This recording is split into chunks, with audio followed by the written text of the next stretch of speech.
The communist ideology was very influential in differentiating different political parties in the world for a long time. And there are parties which are conservative. For example, the conservatives in England, who emphasize the traditional leadership, which is based on ancient victory in war, and the liberals, who emphasize the importance of the workers, the have-nots, the laborers, and so on. And in America, we have the Republicans, who again emphasize the rich people, the owners of businesses, and so on and so forth. And the Democrats, who apparently emphasize the workers, the have-nots, and so on. So, one thing which divided the political parties was whether you should have public ownership of means of production, or whether means of production should be owned by private individuals. So the communist ideology, where everything is owned by the state, versus private ownership of production and also property. Now this differentiation no longer exists, because in countries which have taken to communism, like Russia and China, have started private ownership, the belief that everything can be owned by the state and can lead to sufficient productivity has been found to be not practicable. Both China and Russia and all the communist countries have taken to free market economy, though they have one-party government. The one-party government is very much like an autocratic situation. Only thing is that somebody who comes to the top of the party behaves like an autocrat. Now, it is very clear from what is happening in North Korea, which is one of the few countries in the world which still seems to have a communist type of government as conceived originally. So now that there is consensus all over the world regarding the policy which works best for economic development, there is no reason for having different political parties representing different points of view regarding the means of production or economic policy. Therefore, the only thing which really divides the different political parties is other considerations like race, having a lot of money versus not having a lot of money, and then vested interests, like for instance the gun lobby in America controlling political parties. Whichever party suppose their vested interest is given a lot of funds by the vested interest group. So in order to have a government which best looks after the interests of all people and promotes economic development, we should have a type of government not based on the multi-party system. So what is that type of government? Now the multi-party system works on the basis of funds the parties have accessed. Obviously, vested interest groups play an important role. In underdeveloped countries at least, there is the policy of bribes. When one party comes to power, they have to compete in the election, next election. So they have to take bribes and do favors which are not just, to make money to fight the next election. And they have to use all kinds of images which the old fighters used to use. They try to create identifications by projecting various symbols.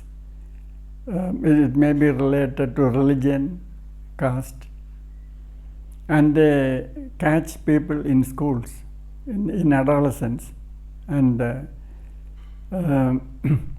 encourage the students to form an identification with a certain ideology, and then they became fighters for the party. So ultimately the person who comes to power has to satisfy the whims and fancies of their supporters. So their supporters may be doing all kinds of corrupt things, but they have to shut their eyes to what they are doing, because the party has to go on. So this encourages nepotism, corruption, bribery, and so on. The top man may be a just person, he may not be corrupt, but he has to at least shut his eyes to what the others are doing. And he has to go on increasing positions to satisfy his immediate followers.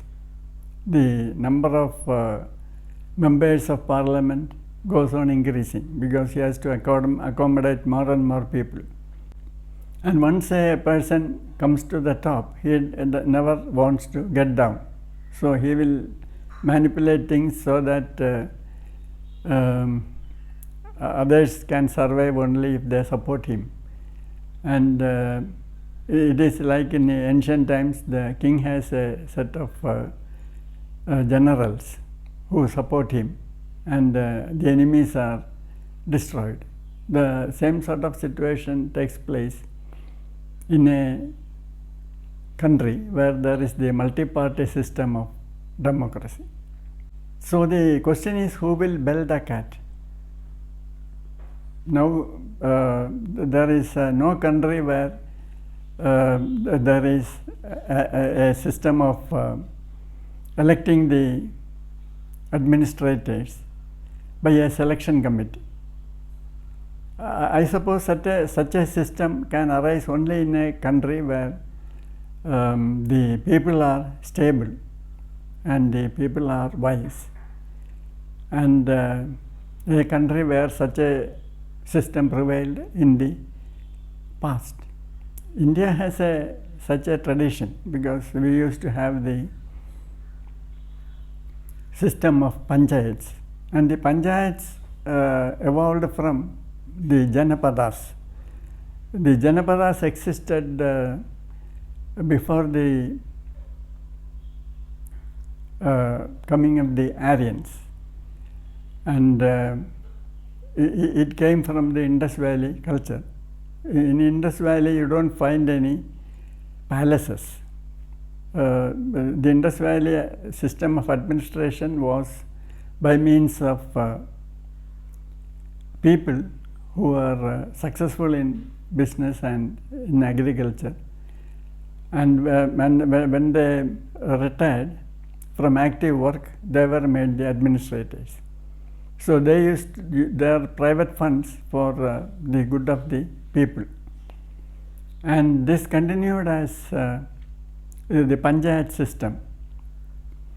And later on, when the Aryans came, they did not use their fight to conquer the original Vaishya inhabitants who had the panchayat system, But they then told everybody that other Aryan groups are coming, we will protect you, so give us what we want, and then we will fight the other groups are coming.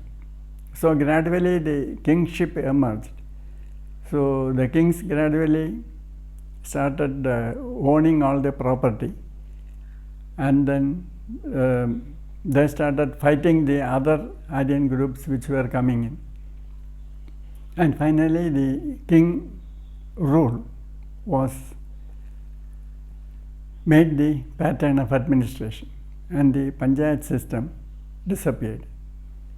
So the Indian panchayat system is a model for the whole world. Every country should have norms for selecting administrators, and they should be selected on the basis of their contribution to the society in terms of tax, or in terms of their contributions in other fields like science, arts and social work and so on. So it will save a lot of expenditure in the form of conducting elections, a lot of unhealthy rivalry and competition, casteism, groupism and so on.